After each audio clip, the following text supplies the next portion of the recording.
are you? I'm here in Bacolod, campaigning for my hubby, look, with Marie Chris and a bunch of gay people.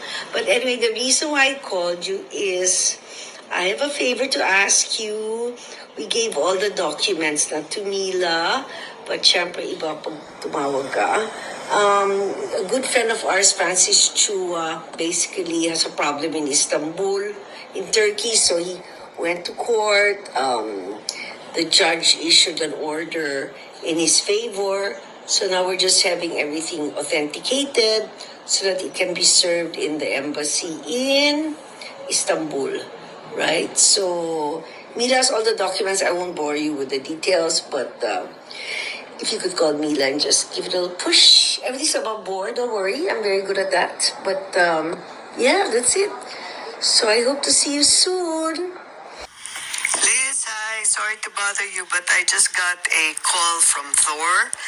And they're a bit concerned because they've gotten an order now that the chief of ISAP is supposed to be changed by Tuesday. And there are people that are out to do some extraction. If it's possible to just keep the ISAP as is daw para hindi magulo yung extraction kasi 2 weeks pa yata or something like that.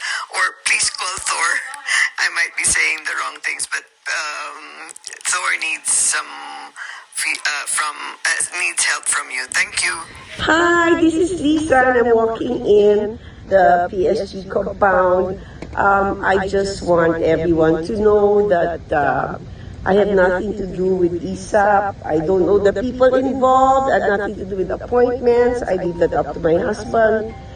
And if I find out that somebody's using my name, I shall tell my husband not to appoint you, okay? So I hope this is clear for everyone. Right, Demi, can you please disseminate this to everybody because I'm sick and tired of people using my name. Okay, thank you very much. Bye.